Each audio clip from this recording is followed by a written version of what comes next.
Olá pessoal, aqui é o Velgas. Hoje é dia 21 de maio de 2025.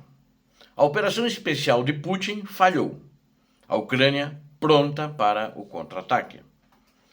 Quero convidá-los, inscrevam-se no canal, deem um like, compartilhem com suas redes sociais e façam os seus comentários.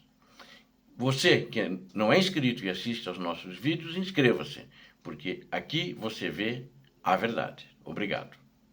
Bom, eu vou falar aqui agora, basicamente em cima do que a visão da Rússia sobre essa guerra, mas não do poder da Rússia, mas sim de um correspondente de guerra que publicou essa visão, está sendo publicada em diversos órgãos de imprensa aí pelo mundo. Não digo no Brasil, né? Talvez até no Brasil, mas eu não aposto nisso não.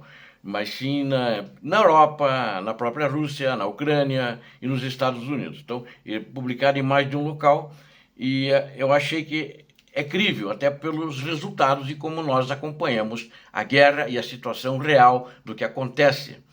E, inclusive, acompanhamos a desinformação plantada pelos propagandistas no Brasil e no mundo da falsa vitória, do falso avanço da Rússia, quando na realidade é o contrário que está acontecendo. Ela está tendo grandes perdas, não consegue avançar mais e está com sérios problemas. Bom, as operações falharam. A Ucrânia pronta para o contra-ataque. Quem está admitindo isso? Propagandistas russos, né? E eu especialmente aqui quero um trabalho que foi feito por um correspondente de guerra russo, envolvido com a propaganda da Rússia, de um grupo que está desanimado com o avanço o pseudo-avanço do exército russo, né? Chamado Timofey Yermakov.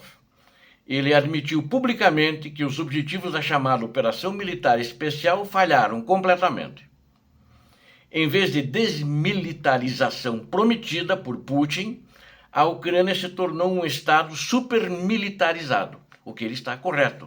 Porque quando essa guerra começou, a Ucrânia não tinha essa quantidade de armamentos, ou melhor, não tinha nenhum armamento ocidental, a não ser lá alguns poucos, aqueles foguetes que eram lançados, Javelin, que são lançados do ombro do militar, do soldado na linha de frente, muito precisos, por sinal, para destruir tanques, e o resto era tudo armamento ucraniano, ainda da era soviética. Kalashnikov, a maioria do exército era isso. Tinha lá alguns fuzis padrão OTAN, mas era muito pouca coisa, né? A Europa e os Estados Unidos, depois de 2014, apesar de treinarem os militares ucranianos, apesar de treinarem os oficiais e sargentos ucranianos, ela, na realidade, não armou eles com o padrão que a Ucrânia tem hoje. A Ucrânia está com um padrão de armamento muito bom, né? Então, equipamento moderno. Mísseis Patriot, por exemplo, na época nem se sonhava que a Ucrânia teria, e hoje ela tem, não tem muitos, mas tem alguns, né? E fazendo um parênteses, o secretário de Estado dos Estados Unidos da América, ele disse ontem, né? Ele disse ontem que ele, junto com os Estados Unidos da América, junto com a Europa, estão procurando na Europa para mandar mais sistemas Patriot para a Ucrânia, assim como a Europa vai mandar, inclusive em coordenação com os Estados Unidos, mais mísseis, né? Ele está procurando sistemas de lançamento, mas mais mísseis já estão disponibilizados e autorizados pelos Estados Unidos da América para mandar para a Ucrânia. Bom, aí fala esse Timofey Yermakov. Só para o Timofey, a tradução do nome em português é Timóteo, é Timofey em ucraniano ou em russo, é o mesmo nome, tá? Não conseguimos atingir os objetivos da operação especial da guerra, né?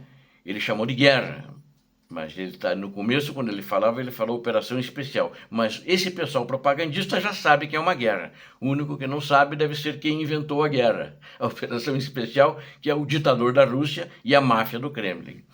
Aí diz ele: militarizamos a Ucrânia como nenhum outro país. Não conheço o país mais militarizado, falou Yermakov.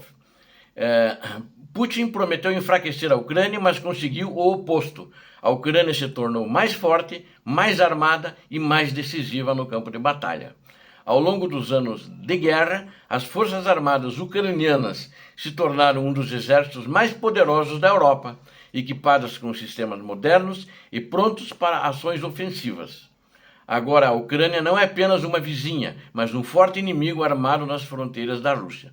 Então é essa crítica que ele faz a essa operação do ditador da Rússia. E ele é um cara que ele é, acredito, na minha visão, confiável, porque ele é um propagandista. E ele é desses que é um correspondente de guerra. Ele está lá na linha de frente e transmitindo para as televisões na Rússia, para os jornais, e dizendo o que está acontecendo, ou seja, ele recebe isso da sua agência de notícias que ele trabalha, que é do governo, né? Que é do próprio governo russo, então ele, na realidade ele acaba recebendo do governo russo, então é confiável e ele está entre aqueles decepcionados até agora com o resultado da guerra.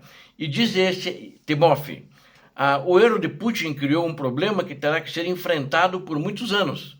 A Ucrânia já não teme a agressão russa e está pronta para se defender e contra-atacar. A confissão do correspondente de guerra Timofey mostra que mesmo na Rússia eles estão começando a entender como o erro de Putin levou ao surgimento de um inimigo forte. Ele comentou que eles entendem que Putin está fazendo um completo disparate e está obtendo o efeito oposto, mas ainda apoiam este massacre estúpido, mesmo sabendo que só traz danos. Cretinos incrivelmente teimosos, é claro. Neste caso, o encontro entre as delegações ucraniana e russa em Istambul mostrou claramente que ele ainda não está pronto para fechar um acordo, que foi relatado isso no jornal The Wall Street Journal, que é um jornal lá de Nova York, né, de circulação internacional, e é um jornal muito voltado, além das notícias internacionais, para a economia. Wall Street é onde fica a bolsa, uma das maiores bolsas do mundo, que é a Bolsa de Nova York. Aí ele falou, ele deu um exemplo, né? Nós lutamos contra a Suécia por 21 anos, ou seja, uma guerra de 21 anos. Por quanto tempo vocês estão prontos para lutar? Essa foi a mensagem transmitida pelo assessor presidencial russo, Vladimir Medinsky, à delegação ucraniana durante as recentes negociações de paz em Istambul. Você viu como é que foi o nível das negociações? Porque, na realidade, foi uma ameaça. Por causa disso, só conseguiram trocar prisioneiros. E eles mandaram os ucranianos se retirar das áreas que eles anexaram na Constituição. Ainda ameaçou com mais guerra, né? Talvez alguns dos que estão aqui sentados, falou o Medinsky, né? A mesa percam mais entes queridos. Né? Foi um negócio pesado, né? A Rússia está preparada para lutar para sempre, falou Medinsky. A Rússia insistiu que só consideraria um cessar-fogo se a Ucrânia se retirasse das 4 regiões que a Rússia alega ter anexado. Eles não falaram na Crimeia, porque a Crimeia ela já ocupa integralmente. Luhansk, Donetsk, Kherson e Zaporizhia. Que os propagandistas aqui no Brasil, pelo menos, acreditam que aquilo já é tudo da Rússia. E não é. Né? Apesar de não controlá-las totalmente, fontes diplomáticas ucranianas disseram que a Rússia também ameaçou tomar Kharkiv e Sumi, expandindo suas demandas territoriais. Ameaçou nessa reunião. Mas como que ela vai tomar se no passado ela não conseguiu? Perdeu entre 30 a 40 mil soldados ali e foi escorraçada de Kharkiv. Está lá num pedacinho próximo a Volchansk, lutando sem sucesso, procurando tomar. E ainda o Putin sinalizou que suas demandas não mudaram desde o início da guerra. Claro que não mudaram. Foram lá para a reunião mandando as mesmas posições. Os eventos de Istambul mostram que o obstáculo para a paz é Putin. Esse cara que é o obstáculo para a paz, para cessar fogo, para qualquer coisa. Assim como afirmam os ucranianos e os apoiadores europeus. Todos eles são unânimes em dizer: a paz não vem porque Putin não quer. Ele tem uma liderança sobre o resto dessa máfia do Kremlin, ele chefia todos eles, ele diz como vai ser, como não vai ser. Então, esse é o grande obstáculo à paz. Mas o exército russo, ele não é o segundo maior exército do mundo. Eu não vou dizer que é a Ucrânia, porque eu também acho que não é. Não sei quem é. Mas o campo de batalha, as operações dentro da Ucrânia provam e mostram o contrário. De que o exército da Rússia está enfraquecido. Ele precisa ser derrotado dentro da Ucrânia para que ele não se fortaleça novamente e venha contra a própria Ucrânia ou algum outro país, colocando as manguinhas de fora. Obrigado a vocês que assistiram a este vídeo. Conto com vocês.